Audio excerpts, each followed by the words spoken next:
ဒီခါကျတော့ဗာတင်မှာလဲဆိုတော့ဒီဆဲဆွဲဂရုတွေကိုတင်ပြမယ်နော်ဆဲဆွဲဂရုထဲမှာသူက insert က delete ရယ်နှစ်ခုပါတယ်ဒီမှာသူကဘာလို့လောက်ရတာလဲဆိုတော့ column တွေတိုးချင်တာဖြစ်ဖြစ် short ချင်တာဖြစ်ဖြစ်ဆဲခွက်တွေတိုးချင်တာဖြစ်ဖြစ် short ချင်တာဖြစ်ဖြစ်အကုန်လုံးကိုအတိုး short လုပ်လို့ရတယ် sales လို့ပြောထားပေမဲ့ဒီကောင်ကcolumn တွေ row တွေဆဲခွက်တွေသုံးမျိုးကိုအကုန်လုံးလုပ်လို့ရတယ်ဥပမာတစ်ခုပြောပြမယ်ပထမတို့ကဘယ်မှာလဲဆိုကြတော့အခုဒီမှာ sequence A1 ပါပေါ့နော် sequence A1 မှာတို့က1ညောင်းဘာလို့ဖြစ်နေတယ်တစ်သုံးလုံးဆိုပုံရရတယ်ပေါ့နော်ဒီစာလေးရထားတယ်အဲ့တော့ဟုတ်ပြီတို့ကဒီရိုက်ထားတဲ့ row number 1 column number A1 ပေါ့နော် A1 ဆိုတဲ့ဒီ sequence မှာစာရေးထားပေါ့နော်မဟုတ်လို့တို့ကထပ်ပြီးတော့အပေါ်မှာထပ်ပြီးတော့ row တစ် row ထပ်ပြီးတော့လိုချင်တယ် row တစ်ခုထပ်လိုချင်တယ်ဆိုလို့ရှိရင် row ထပ်တိုးရမှာပေါ့နော်ထပ်တိုးကြည့်အောင်ဒီ row number 1ကိုဒီမှာ1ပေါ်မှာတင်လို့ရှိရင်မြားပဲလေးပေါ်လာနိုင်မယ်မြားပဲလေးပေါ်လာရင်သူ့ကို click ချက်နှိပ်လို့ရှိရင်ဘာဖြစ်သွားတော့ဒီ row number 1က selection ဝင်သွားတယ် selection ဝင်သွားလို့ရှိရင်ဒီမှာဆဲဆွဲ group က insert ဆိုတဲ့ဒီ button လေးကိုတစ်ချက်နှိပ်လိုက်ဒါဆိုရင် row ကို select ပေးထားဖြစ်တဲ့အတွက် row တစ်ခုအပေါ်မှာတိုးလာမယ်မှတ်ထားမှာကကို selection ပေးတဲ့ row ရဲ့အပေါ်ဘက်မှာထပ်ပြီးတော့ row တွေကတိုးလာမှာတွေ့လားထပ်ပြီးတော့နှိပ်လိုက်တစ်ချက်နှိပ်ရင်တစ်ချက် row တစ်ခုတိုးလာမယ်ဟုတ်ပြီဒီမှာ row 3ခုရှိတယ် row 3ခုကို select ပေးပြီးတော့ insert တစ်ချက်နှိပ်ရင်နောက်ထပ်3ခုထပ်ထွက်လာမယ်အဲဆို row က6ခုဖြစ်သွားပြီ1 2 3 4 5 6ထိဖြစ်သွားပြီအဲ့တော့ row တွေကိုတိုးခြင်းအဲ့လိုတိုးတယ်ဖြတ်ခြင်းရော row တွေကိုခုဒီမှာ1ဆိုတဲ့ရေးထားတဲ့ row number 7ဖြစ်သွားပြီเนาะအဲ့ကနေပြီးမှ row ဖြတ်ခြင်းတယ်ဆိုလို့ရှိရင်ကိုဖြတ်ခြင်းတဲ့ row ကို select ပေးခုနရှေ့မှာ selection ပတ်တယ်နည်းပြောခဲ့တယ်လေကြော်ပြီးတော့လဲ selection ပြီးလို့ရတယ်တခါတည်းဒီလိုဖိပြီးတော့လဲ selection ပြီးတော့ row 3ခုဖြတ်ခြင်းတယ်တစ်ကနေပြီးတော့ row number 1 2 3ဒါ selection ပေးလိုက်ပြီဖြတ်ခြင်းတယ်ဆိုလို့ရှိရင်ဒီ set ဆွဲ group ထဲမှာ delete ဆိုတာလေးပါတယ်ဒါဆိုရင် row select ပေးထားပြီးတော့ row တွေက select ပေးထားတဲ့ row တွေကအကုန်လုံးကပြတ်သွားမယ်အခုဆိုရင်1 2 3 3ခုပဲကျန်တော့တယ်ဒါက row တွေကိုအတိုး short လောက်တာပေါ့နော်တိုးခြင်းလဲတိုးလို့ရတယ်ကိုကမလိုချင်လို့မလို့ row တွေကိုဖြတ်ချင်လဲဖြတ်လို့ရမယ်ပေါ့နော် row လိုက်ဖြတ်လိုက်ရင်တော့ तू က row တစ်ခုလုံးအကုန်လုံးဖြတ်လိုက်ပြီးဆိုလို့ရှိရင်တော့ तू ကဘာဖြစ်တယ်ဆိုတော့ဒီ number format တွေကတော့ပုံမှန်အတိုင်းပြန်ဖြစ်သွားမှာနော်ကိုက format တွေထည့်ထားတယ်ဆိုလို့ရှိရင် format တွေကလည်းအကုန်လုံးပြတ်သွားမှာပေါ့နော်အဲ့တစ်ခုကသတိထားရမယ်ပေါ့နော်ကိုယ့်ရဲ့ number format တွေကိုသတိထားပြီးတော့ကိုကလုံးရမယ်ပေါ့နော်ဖြည့်ချင်တယ်ဆိုရင်ဖြည့်လို့ရတယ်တိုးချင်တယ်ဆိုရင်တိုးလို့ရတယ်ဒီ set ဆွဲလို့ရမှာနောက်တစ်ခုက column ပေါ့နော်ခု column A ကို select ပေးခြင်း column A ပေါ်မှာ mouse ကိုတင်လိုက် mouse တင်လို့ဆိုတော့မြားမဲလေးပေါ်လာမယ်မြားမဲလေးပေါ်လာရင် click တစ်ချက်နှိပ်ပြီးတော့ပေးလိုက် click ချက်နှိပ်ပြီးလိုက်လို့ရှိရင် column A က selection ဝင်သွားမှာ column A selection ဝင်သွားလို့ရှိရင်ဒီမှာ insert ဆိုတာပါတယ်column A ကို select ပေးထားတယ် insert ကိုတစ်ချက်နှိပ်ပဲပေါ့နော်နှိပ်လိုက်ပြီဒါဆိုရင် column A ကနေပြီးတော့မှရှေ့မှာ column တစ်ခုထပ်တိုးလာဒီ A ဆိုတာကအရင်တော့ပေးခဲ့တဲ့ဥစ္စာမဟုတ်တော့အရင်ခုနကပေးခဲ့တဲ့ဥစ္စာကဒီ number 1 သုံးလုံးရှိခဲ့တဲ့ဥစ္စာက column ကို select ပေးခဲ့အခုထပ်တိုးသွားတာကရှေ့မှာထပ်တိုးသွားတယ်ဒါပေမဲ့ तू က A ကအစားဆုံးဖြစ်တဲ့အတွက် तू ကတော့ A လို့ပဲ number ကတော့ပြနေတယ်ပေါ့နော်ဒါပေမဲ့ column တစ်ခုကတော့ရှေ့မှာတိုးသွားတယ်ပေါ့နော်ထပ်ပြီးတော့ insert ကိုထပ်နေနှစ်ခုတိုးသွားမယ်နောက်တစ်ခုနောက်ချက်နေသုံးခုတိုးသွားမယ်ဖြတ်ချင်ရင် delete ကိုနှိပ်အောင်ပေါ့နော်အဲ့တော့ selection သုံးခုလုံးပေးမယ် delete ကိုနှိပ်မယ်ဒါဆိုရင် column တွေကိုဖြတ်တာတိုးတာရမယ်ပေါ့နော် okay နော်နောက်တစ်ခုကကြတော့ format group ကိုပြောပြမယ်နော် format group ပြောပြမယ် okay format group ပြောခင်မှာကျွန်တော်ရဲ့ channel လေးကို like နဲ့ subscribe လေးပေးခဲ့ကြပါအောင်အားလုံးကိုကျေးဇူးတင်ပါတယ်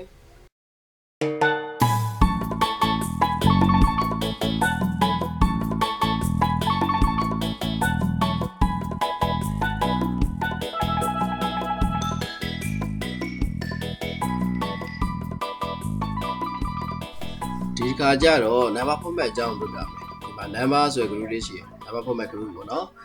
ဒီ number format group မှာအခုအပေါ်ဆုံးမှာမြင်နေရတာ general လို့သူကပြထားတယ်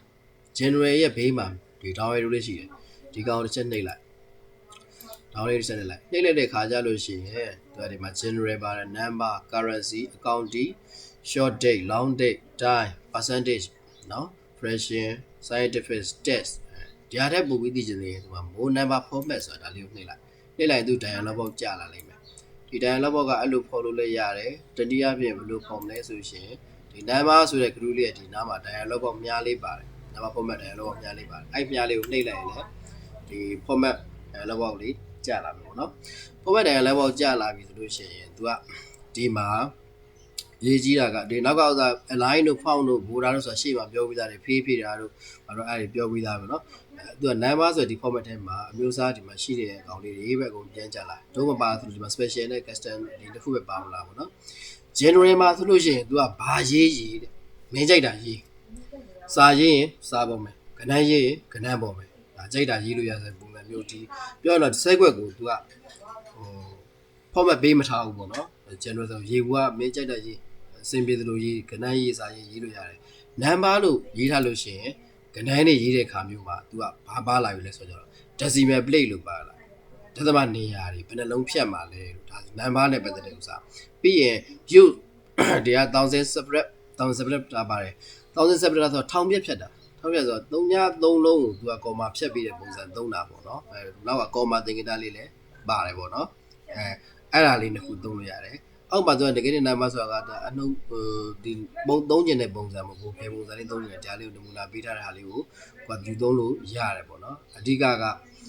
ပါတာက decimal place နဲ့ထောင်ပြက်ဖြတ်တာနှစ်ခုပါတာ number မှာဆိုရင် currency ငွေကြေးမှာကျတော့ဘာပါလိုက်ဆိုတော့ decimal တော့ပုံမှန်တိုင်းပါမယ်ဒီမှာဒီကိစ္စလေးတွေကတော့ဥပမာပေးတဲ့ဟာလေးတွေပါလာမယ်နောက်မှသူကဘာပါလဲ sample ဆိုလို့ပါလာတယ် sample စနစ်တွေမှာသူကဒေါ်လာဆိုင်လေးပါတယ်အဲ့ဒါကနိုင်ငံရဲ့ငွေကြေးတင်ကြတာကိုဦးစားပြုတဲ့ currency ကြတော့အဲ့ဒါလို့ရှိရင်ကိုကဒီနိုင်ငံကဒေါ်လာသုံးတာမဟုတ်တခြားနိုင်ငံသုံးနေဆိုရင်အများလေးကိုနှိပ်လိုက်ဒေါ်လာနှိပ်လိုက်ဒီအောက်မှာ Bitcoin တို့တခြားဟာတွေအများကြီးပါတယ်ဒီမှာဆိုလို့ရှိရင်ကနေဒါတွေဟောင်ကောင်တွေအကုန်ပါတယ်ပေါ့နော်စင်ကာပူတွေပါတယ်စင်ကာပူဒေါ်လာတို့ပါတော့အကုန်လုံးပါတယ်စင်ကာပူဒေါ်လာအင်္ဂလိပ်စင်ကာပူလို့ပြောထားတယ်ဒါစင်ကာပူဆိုလဲဒေါ်လာသုံးတာပေါ့နော်သူ့တင်ကြတာလေးပါတယ်တခြားနိုင်ငံလိုက်သူ့ရဲ့ငွေကြေးသုံးတဲ့တင်ကြတာတွေပါလာပေါ့နော်Chinese ဆိုလို့ရှိရင် Chinese ကဆိုလို့ရှိရင်ဒီမှာဂျပန် Chinese ဆိုလို့ရှိရင်ဘာသုံးတာလဲဒီလား run လေတရုတ် run သုံးတာ Chinese run ပေါ့နော်ဒါမျိုး run သင်္ကေတလေးတွေပါလာတယ်အမျိုးပါပဲအဲ့ဒီသင်္ကေတလေးတွေကိုကိုကဒီမှာပြောင်းပြီးတော့သုံးလို့ရတယ်ဒါပဲခေါ်သွားတယ်ဒါ currency အကောင့်တီးပါလဲစင်တူပဲအကောင့်တီးပါလဲဒီသင်္ကေတပါတယ် decimal ပါတယ်ဒီလိုမျိုးပဲဒိတ်နဲ့တိုင်းကြတော့ဒီမှာနိုင်မိနစ်စက္ကန့်ပါမယ် PM လား AM လားဒါမျိုးတွေကိုကြိုက်တဲ့ format တစ်ခုကိုဒီမှာယူပြီးတော့သုံးလိုက်အောင်ပဲဒါအချိန်နဲ့ပတ်သက်တာတွေဒိတ်နဲ့ပတ်သက်တာတွေဒိတ်ဆိုလို့ရှိရင်လည်းနေ့တွေရက်တွေလတွေခုနှစ်တွေဒါမျိုးတွေထည့်ပြီးတော့သုံးလို့ရတယ်ဒီမှာဆိုလို့ရှိရင်နေ့ပါတယ်လပါတယ်လအောင်မှာရက်ပါသေးတယ်ဒီမှာခုနှစ်ပါမယ်ဒါမျိုးသုံးရင်လည်းရတယ်အတူကောက်ဒိတ်တွေသုံးရင်ဒါတော့ဒီမှာပေးထားတဲ့ပုံစံကိုကြိုက်တာကိုယူသုံးလို့ရတယ်ပေါ့နော်ဒီမှာအများကြီးဒိတ်တွေတိုင်းနေနဲ့ပတ်သက်တာတွေသုံးလို့ရမယ် percentage ကတော့ decimal ပါတာတခြားအများကြီးပါဘူးfraction တို့ပါတော့ရှိတယ်ဒါတော့ကိုယ်သိပြီးမသုံးပါဘူး scientific နဲ့ပတ်သက်တာလည်း decimal ပါတယ်အဲ့တော့ number ဖတ်မှာအများကြီးမှတ်စရာမလိုဘူးnumber ဆိုလို့ရှိရင် decimal နဲ့ထောင်မဲ့ဖတ်တာပါမယ်တခြား currency ဆိုလို့ရှိရင်ငွေကြေးတင်ကြတာပါလာမယ်အဲ့လောက်ပဲမှတ်ထားရပြီ date တွေတိုင်းတွေကတော့သူ့ရဲ့ပုံစံ format ကလေးတွေရေးရမှာပေါ့နော်ဒါပေမဲ့အဲ့ format တစ်ခုပေးလိုက်တယ်ဆိုလို့ရှိရင်ထားပါတော့ငါတို့ကဒီမှာ date လို့ရွေးလိုက်တယ်အခု selection ပေးထားတဲ့ကွက်ကိုသတိထားမှာအခုဆိုရင် C4 ဆိုတဲ့အကွက်ကိုငါတို့ selection ပေးထားတာ selection ပေးထားတဲ့အကွက်ကအခု date လို့ပြောလိုက်တယ်ဆိုလို့ရှိရင်သူက format တစ်ခုငါတို့ရွေးလိုက်မယ်အခုဒီမှာဒီဒုတိယဟာရွေးလိုက်မှာကွာ okay ရွေးလိုက်မယ်ဘယ်ကွက်မှာလဲဆိုတော့ cell C4 မှာ okay ရွေးလိုက်ပြီအဲ cell C4 မှာငါတို့ကစာရေးရင်တော့သူကပြဿနာမရှိဘူးတဲ့စာရေးရင်ပြဿနာမရှိဘူးဒါပေမဲ့ဒီ cell C4 ကို click တစ်ချက်နှိပ်တဲ့အခါမှာဒီမှာသူကဒီ number format မှာ date လို့ပြသွားပြီတခြားကွက်ကိုရွှေ့နေကြည့်လိုက် January ကြီးပဲဒါက format ပြောင်းမထားလို့အဲ့ဒါသတိထားရမှာ format ပြောင်းလို့ဆိုတာအဲ့တော့ cell C4 မှာတော့ဘာဖြစ်တာလဲdate လို့ပြောင်းထားတာအဲ့မှာဘာခေါ်သွားမလဲဆိုတော့ကဏ္ဍနှိပ်ကြည့်လိုက်မယ်ဟိုမှာကဏ္ဍထားပါ1 2 3နှိပ်လိုက်ပြီဒါပေမဲ့အဲ့1 2 3ဆိုတဲ့ကဏ္ဍမပေါ်တော့ဘူးသူရဲ့ date format ကိုတော့သွားပြတာမှာ1 2 3ဆိုတဲ့ဥစ္စာကိုသူကလည်းသူ date ပဲကောက်ပြီးသူ date တစ်ခုကိုသွားပြီးတော့ယူလိုက်တော့တာ format ကအဲ့တော့ဘာလို့နှိပ်တဲ့စာကဘာဖြစ်လို့ဒီလိုမျိုးတွေ format တွေဝင်နေရလဲလို့သိချင်ရင်အဓိကဒီ number group တွေက number format group တွေကဒီနေရာမှာဘာရွေးထားတာလဲဒီ set ကွက်ကအဲ့ဒီ format ကိုသိဖို့လိုတယ်အဲ့ဒါမှကိုယ့်ရဲ့ set ကွက်ကဘယ် format ဖြစ်နေတာလဲသိမှရေးတဲ့ခါမှာအဆင်ပြေမှာဥပမာဒီ set C2 ဆိုလို့ရှိရင်ဘာ format မှယူထားဘူး general ခု1 2 3ပြန်ရေးမယ် ဘာမှမဖြစ်တော့1 2 3က1 2 3ပဲဖြစ်မှာစာရေးမဲ့အပေါ်က C2 မှာ okay ရေးလိုက်မယ်နော်စာရေးလိုက်မယ်ဒါဒီတိုင်းပဲပေါ့ပါဒါပေမဲ့ဒီကို format ပြောင်းထားတဲ့ date လို့ပြောင်းထားတဲ့ကွက်မှာတော့ကျန်တဲ့ဥစ္စာရေးမယ်4 5လောက်မပေါ်တော့သူက date တွေပဲပေါ်တော့မှာ ID format ဖြစ်သွားတာ okay เนาะအဲ့တော့ number format ကိုသတိထားပြီးတော့ရေးဖို့လိုတယ် segwit ဘယ် segwit ကဘယ် format ထည့်ထားရလဲတစ်ချက်သိချင်ဒီ number ဆိုတဲ့ group တွေကအပေါ်မှာသွားကြည့်ရမယ်ပေါ့နော် general ဖြစ်နေအကုန်ရေးလို့ရတယ်တခြား format currency တို့ date တို့ဖြစ်နေတော့အဆင်မပြေဘူးပေါ့နော် okay ဒါလေးဆိုရင်တော့ number format ကဘယ်လိုအသုံးချလို့ရလဲဆိုတော့သိတော့မှာပေါ့နော်ဒီမှာတခြား percentage သုံးချင်တာတို့ dollar sign ထည့်ချင်တာတို့ဒီမှာဆိုရင် decimal ကိုအတူ increase decimal တို့ decrease decimal တို့ဒါမျိုးတွေပေါ့နော် decimal ဒသမနေရာတိုးတာမျိုးတွေပေါ့ဥပမာဒီကွက်တစ်ကွက်ကိုကတော့ကဏ္ဍတစ်ခုရေးလိုက်မယ်နော်1 2 3 4 5 6 okay ဒါကဏ္ဍရေးလိုက်ပြီဒသမကိန်းဖြစ်အောင်ရေးလိုက်မယ်ကွာဘောတစ်ကွက်ကိုကြတော့100 1000ဒသမ456ရေးလိုက်ပါနော်ဒါဆိုရင်ဒီဘောကွက်က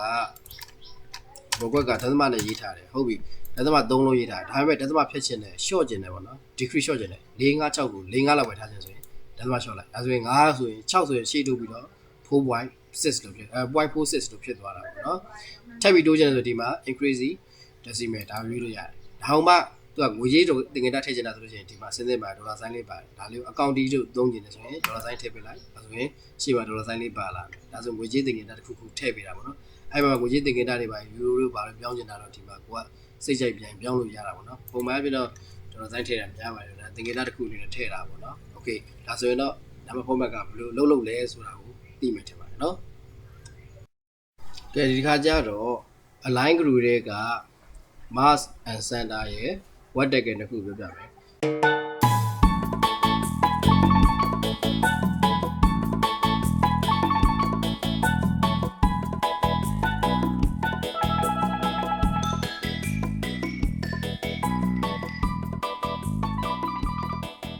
ပထမ mass and center ကိုပြောပြမယ် mass and center ကျတော့ तू ကအကွက်တွေကိုပေါင်းတာကွက်တွေပေါင်းတာ segwit တွေကိုပေါင်းတာ segwit တွေကိုထားပါတော့အခု segwit column A ရယ် row number 1ဆိုတော့ A1 အကွက်က B1 အကွက်ကဒီတစ်ခုကိုဒီ segwit နှစ်ခုကိုပေါင်းနေတယ်ဆို segwit နှစ်ခုကိုအရင် select ပေးပြီးကြမှာ mass and center ဆိုတဲ့နေရာမှာဒီတစ်ချက်နှိပ်လိုက်ဒါဆိုလို့ရှိရင် segwit A1 ရယ် B1 ရယ်နှစ်ခုကတစ်ခွက်တည်းဖြစ်သွားပြီဒါ segwit တွေပေါင်းတာဒါ segwit နှစ်ခွက်ကိုပေါင်းတာပေါ့နော်နှစ်ခွက်မဟုတ်လို့ကိုကသုံးခွက်ပေါင်းကြတယ်ဆိုရင်လည်းရတယ်ဒါ segwit A2 ရယ် B2 ရယ် C2 ရယ်ဒီသုံးကို select ပေးလိုက်မယ်mass and center ကိုတစ်ချက်နှိပ်မယ်ဒါဆိုလို့ရှိရင်လည်းသုံးခွက်ကိုတစ်ခွက်ပေါင်းသွားပြီဒါကတော့ row number တွေအကုန်လုံးနဲ့ column တွေအကုန်လုံးပေါင်းပြီးသွားပါတော့အခုဒီတစ်ခါကျလို့ရှိရင်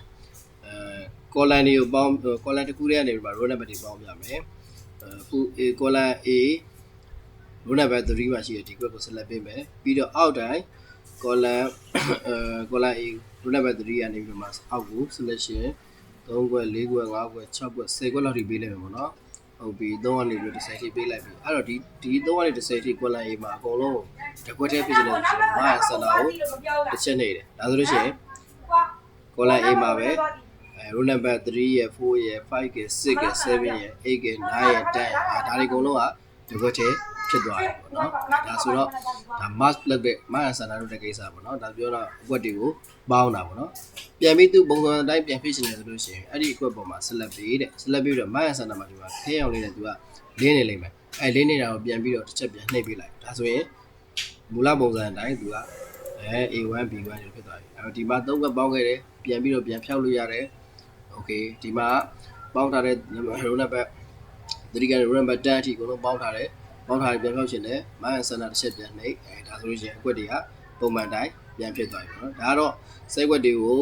နှစ်ကွက်ကိုတစ်ခွက်တည်းပြအောင်ပေါင်းပါတော့သုံးခွက်ကိုတစ်ခွက်တည်းပြအောင်ပေါင်းပါတော့ row တွေကိုလည်း row number တစ်ခုတည်းကနေပြီး column တွေအကုန်လုံးပေါင်းလို့ရတယ်လို့ column number တစ်ခုတည်းမှာပဲ row number တွေအကုန်လုံးကိုလည်းပြန်ပြီးတော့တစ်ခွက်တည်းပြအောင်ပေါင်းလို့ရတယ်ပြန်ပြီးတော့ပြန်မပေါင်းခြင်းလည်းပြန်ပြီးတော့ဖြည့်လို့ရတယ်ဒါကတော့ mark လုပ်တဲ့ကိစ္စတစ်ခုကိုရှင်းပြတာပါအားလုံးကျေးဇူးတင်ပါတယ်ကျွန်တော် channel လေးကို like subscribe လုပ်ပေးကြပါအားလုံးကျေးဇူးတင်ပါတယ်ဒီစဲသင်ခန်းစာတွေကွန်ပျူတာအခြေခံနည်းပညာတွေ software အသုံးပြုနည်းတွေကိုအခြေခံနဲ့စပြီးတော့သင်ပေးနေတာဖြစ်ပါတယ်နောက်ပိုင်း engineer software တွေရောအသုံးပြုတဲ့ပုံစံတွေအကုန်လုံးကို တင်ပေးသွားမှာဖြစ်ပါတယ်အားလုံးကျေးဇူးတင်ပါတယ်ဒီကဝတ်တက်ကရဲ့အကြောင်းပေါ့နော်ဝတ်တက်ကဘယ်လိုလုပ်တာလဲဆိုလို့ရှိရင်သူကဒီမှာဆဲကွက်ရှိမယ်ပေါ့နော်ဆဲကွက်ထားပါတော့ B2 မှာပေါ့နော်သူကစာရေးလိမ့်မယ်ပေါ့နော်စာရေးလိမ့်မယ်ဘာစာရေးမလဲရတဲ့အဆင်ပြေတစ်ခုရေးလိမ့်မယ်နော်ဒီမှာစာရေးလိမ့်မယ်ကျောင်းသားများပေါ့ကျောင်းသားများ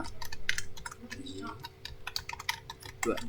ဒါဒီလိုမျိုးပေါ့အဲ့တော့ဒီတကွက်ထဲမှာကျောင်းသားများအရေးအတွက်ဆိုတဲ့စာသားကိုဒီမှာဆန့်ကျင်တာပေါ့နော်ဟိုမှာတို့ရှင်းထားမယ်ဒီမှာဆိုလို့ရှိရင်ဒီဆက်ကွက်ကိုကြော်ပြီးကြမှာအရေးအတွက်ဆိုတာလေးကစပေပါချပြီးရေးထားတာပေါ့နော်များနဲ့အရေးအတွက်နဲ့ကျောင်းသားများနဲ့အရေးအတွက်နဲ့စပေပါတစ်ချက်ချထားတယ်အဲ့မှာသူကစားကြောင်းကအကွက်ထဲမှာမနေဘဲနဲ့ဘယ်လိုဖြစ်နေလို့ဆိုကြတော့ဒီဆက်ကွက်ကအပြင်ကိုရောက်နေပေါ့နော်ကြော်ရောက်နေတာအဲ့လိုကြောရောက်နေတယ်ဆိုလို့ရှိရင်ဒီဆက်ကွက်ကို select ပေးထားမယ်ပေါ့နော်ရေးထားတဲ့ B2 ဆိုတဲ့ဆက်ကွက်ကို select ပေးမှာ what tag ဆိုတာတစ်ချက်နှိပ်လိုက်မယ်ဒါဆိုရင်သူကဘာပဲလဲကျောင်းသားများဆိုတာကျောင်းသားများအရေးအတွက်ဆိုတာလေဒါလေးကသူကဒီနေရာလေးကိုရောက်သွားပြီပေါ့နော်ဒီမှာအလဲကြည့်ထားတယ်အဲဆိုရင်အစိမ့်ပြေးသွားပြီပေါ့နော်မဟုတ်လို့ရှိရင်စာကြောင်းရဲ့အပြင်ကိုဒီကောင်ထွက်နေမှာပေါ့နော်အဲ့တော့ what tag သုံးတာလေးကအဲ့လိုမျိုးစာကြောင်းတွေအဲ့လိုမျိုးတစ်ခွက်ထဲမှာညှိနေအောင်ဒီမှာတော့ Excel မှာတော့အဲ့လိုမျိုးအသုံးပြုရပေါ့နော်အဲ့လေးမှတ်ထားပေါ့နော်ဒါလေးကတော့ what tag အသုံးပြုလို့ကိုကဒါကိုအကွက်ချဲ့ခြင်းတယ်မလို့ဘူးဆန့်လောက်အောင်ချဲ့ထားရင်အကွက်လုံလောက်တယ်ဆိုရင်တော့သူကတကြောင်နဲ့ပြမှာပေါ့အကွက်မလုံလောက်လို့ပြန်ပြီးတော့ဒီမှာအကွက်ကိုညှိလိုက်မယ်ကျင်းလိုက်မယ်ဒီလောက်ပဲအကွက်အနေထားမယ်ပေါ့နော်ဒါဆိုရင်သူကသူ auto ဒီကောင်ညှိပြီးသွားမှာပေါ့နော်ဒါ what tag ကိုသုံးရတဲ့